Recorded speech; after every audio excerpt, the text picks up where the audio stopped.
Welcome to this week's live. Hello, hello. This week's Q&A is live happening here on Substack. I'm Rosalia Rivera, founder of Consent Parenting, and I'm a body safety educator and advocate, and I'm here to answer your questions today. So on my Substack, I go live weekly every Friday to answer your questions. And on Wednesdays, I do live book readings and book reviews for kids' books. This past week, I just released the book review. Oh, if I can get it. For this book called Creepy Mr. Snake, A Jungle Tale. Really, really great book. Next week, I am doing this one, which is called Stolen Colors. This is a new book that just came out about a month or so ago, I would say. And really excited to review the book with you, to do the reading.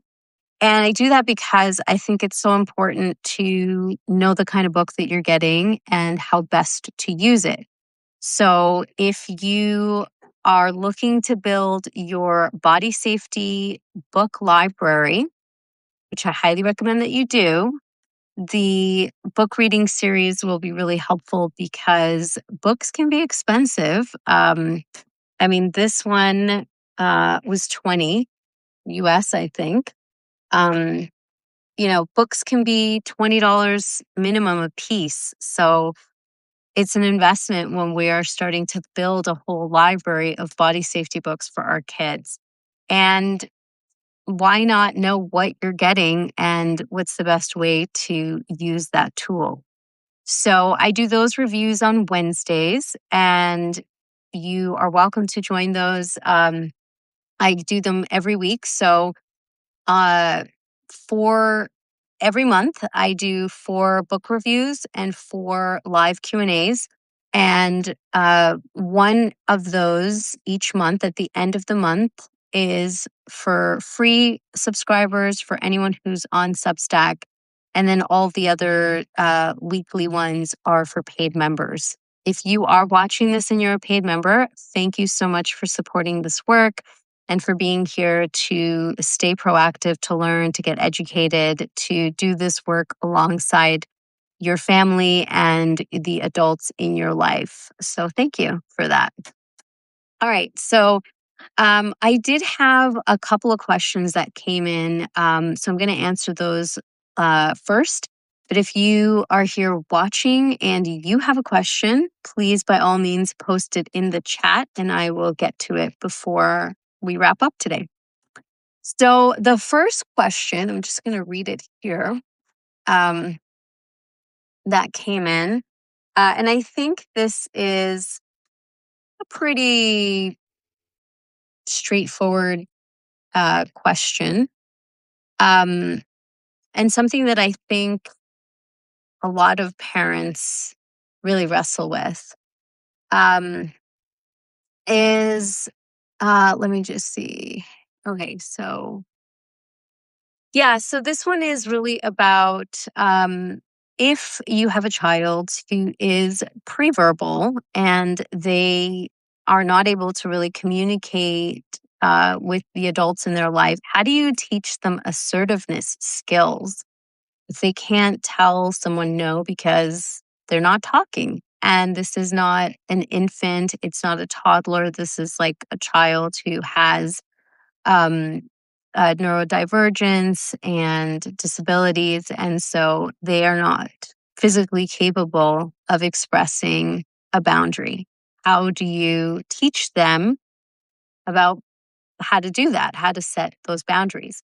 So there's 2 points I want to make here. One, first point is that when you have a child that is nonverbal, it is our job to be that verbal person for them, that is speaking for them, that is advocating for them.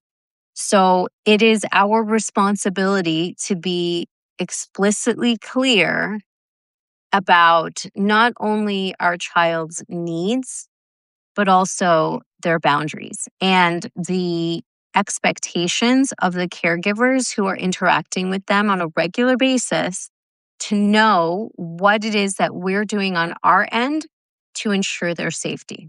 So I'll answer the question about how to teach our children, but I want to begin by talking about how we talk to the adults in our kids' lives, because especially for a child who is either neurodivergent or has a disability that prevents them from being able to self-advocate, from being able to communicate, um, there's two things. One is it isn't our child's responsibility to prevent abuse. So we don't want to put that weight or pressure on them, whether they're verbal or not.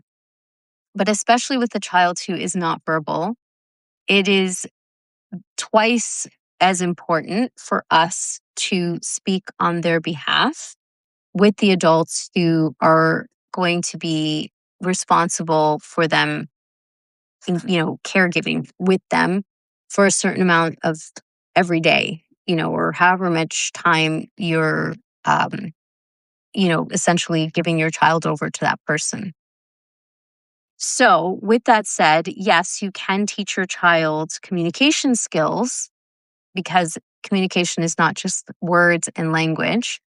But we, as the adults, must communicate with those caregivers first and foremost. And so, what does that actually look like, right? What it actually looks like is you having a conversation with the daycare provider or the teacher or the specialist, the doctor, the dentist, the coach, the tutor, whoever it is that is caring for your child, to let them know the following. We are teaching body safety at home. The way that we're doing that with our nonverbal child is we're teaching them how to express themselves with physical signals. But beyond that, we're also just communicating to them the idea of boundaries and consent in the way that we express ourselves to them. So, as an example, before we do anything, we communicate what we're doing. In a doctor's office, for example, you could say something like, we let our child know what we're doing, why we need to do it, how we are going to do it so that they are informed. Now, they may choose to push back against that because they don't feel like brushing their teeth, or they don't want me to comb their hair, or they want to wear shorts when it's snowing outside. Nevertheless, as their parent, I let them know certain things are health and safety and certain things are choices. So, as it relates to this doctor's visit, even if, the vaccine we have to give them is non-negotiable, we still want to communicate what we're doing, why we're doing it, and how we're going to do it.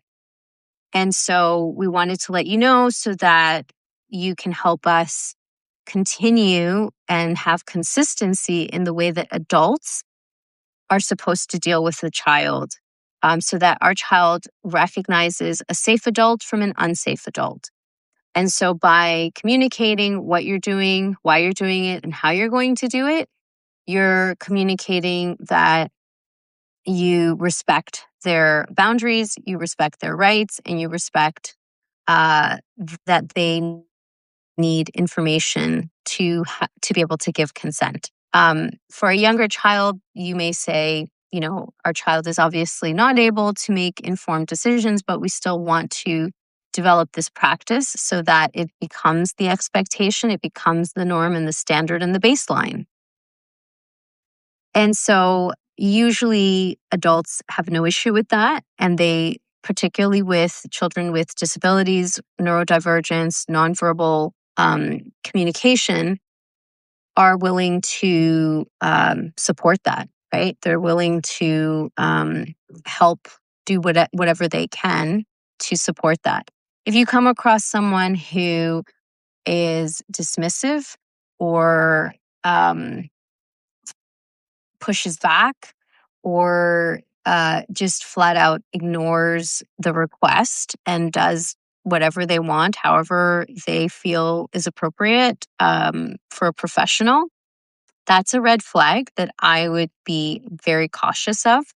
and reconsider leaving my child with that person. One of the reasons why we also want to communicate this is, should there be an offender who is potentially, you know, caring for children in your life that you're unaware of, this will be a big caution warning to them without it being something direct to them. But it will be a big caution warning to say, we are educated, we're vigilant and supporting our child and communicating with the adults in their life. And our child is learning about body safety. So, to an offender, that is not an attractive victim. It is not a child that they want to um, offend, because there's a higher chance of that perpetrator, offender, abuser being caught. So you make yourself and your child less of a target to be groomed and abused because you have spoken up. So communicating this with caregivers does two things. One is it communicates your expectations, and of course, to them, communicates what you're doing in your home and what your expectations are, what your child's expectations are. And two is it is a warning to say hands off to any potential offender. And again, an adult who is safe will more than likely receive the information with acceptance and curiosity and interest and willingness to participate. Now, that's not to say that someone who doesn't agree or doesn't want to go along with it is a predator. I'm not saying that either, but it is a something to notice, something to be aware of, and something to pay attention to uh, a little bit closer, and maybe reconsider, should I be leaving my child with this person alone, right? So those are very important conversations that we need to be having with the adults in our kids' lives who are nonverbal. Now, to answer the question that was posed, which is, how do I teach my child to communicate their boundaries? There are lots of physical signs that you can use, and you can role play with your child to help them be able to express when they don't want contact. They don't want the hug. They don't want, to be picked up. They say no, stop, right? Um, for children who are older and they have communication devices, this is where you would help them be able to learn which um, signals to use. A lot of times there are devices to help a child communicate yes or no, and to be able to use those things. So obviously, those are really great tools if someone has access to those. I'm not sure what that looks like in different parts of the world, but if you do have access to those kinds of devices because your child is nonverbal, then I would highly recommend teaching them how to use that and practicing role playing. If someone is trying to um, touch you in a way that makes you feel uncomfortable, makes you feel icky, makes you feel nervous, right? So, going through the regular education that you would teach any child about safe and unsafe touch, inappropriate and appropriate touch, um, you would want to do the same thing here, except teach them how to assert their lack of consent, right? So if they don't want to hug, if they don't want to be kissed on the cheek, if they don't want to be tickled, right? And then even facial cues. If it's important for them to also be able to read the facial cues of others. And so teaching about consent is something that we want to make sure we're teaching our kids goes both ways. It's not just about setting your own boundaries, but also respecting the boundaries of others. And so what could that look like with a friend who may also be nonverbal and can't communicate? beyond just the hand signals. If their face is not happy and excited, if they are not sure what the face means, using some kind of sign language to help them. Sometimes I've seen a lot of parents do this where they will have a green, like a green circle on a popsicle stick and a red circle on a popsicle stick, and the child can use those to communicate. So that's another, format if you don't have a device that is, available to you, and you can use something more basic to communicate that. That's another way that you can give tools to kids to be able to communicate that amongst themselves within, between each other, but then of course also with adults. So those are the different ways that I would recommend using tools to teach your children, to continue reading books to them, let them hear the stories. And you can do yes or no questions at the end of books, right? And have them use those signals of yes or no, right? To be able to answer you with and like to get a comprehension. Did my child understand what we talked about, what they heard, what they read? um, can we practice some more role playing? And role playing is really powerful, especially for kids, particularly for young kids, but really kids of any age, to help them practice what a scenario could potentially feel like in a low stakes settings. The other thing I also wanted to mention is that we tend to think like, we did the role play, so my kid is going to know what to do. And it's important that we talk about the freeze response with our kids and let them know that even though we've practiced these things, maybe in that moment you might freeze up. And that isn't your fault. Sometimes our bodies, they just automatically respond to fear or discomfort or other, hard emotions by freezing up. That's our nervous system. And so if that happens and something unsafe happens, it's important that you let me know, that you communicate to me right away. And um, this is why check-ins are important, particularly with nonverbal kids, to see how things went. But to let your child know that there is such a thing as the freeze response. It's not their fault if it happens.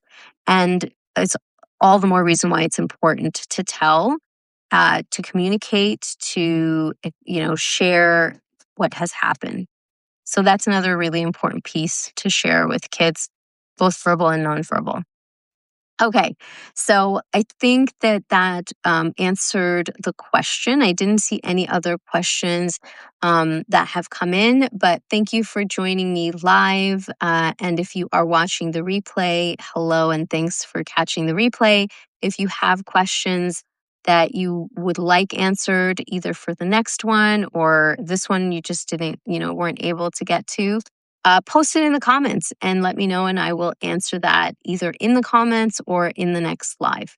So I hope to see you on the next one. Thanks for joining today. I'm Rosalia Rivera, founder of Consent Parenting, and I hope to see you inside of the membership here on Substack with lots of really good info. Speaking of which, if you have questions about what to do with the freeze response, how to communicate that, I do have a blog that I wrote. So if you go to the desktop Substack and search the word, what would be the freeze, I guess, you'll find that blog link. But if you are interested in it, let me know and I'll post it in the comments so you can go straight to it. All right. Thanks so much. I'll see you next time. Bye.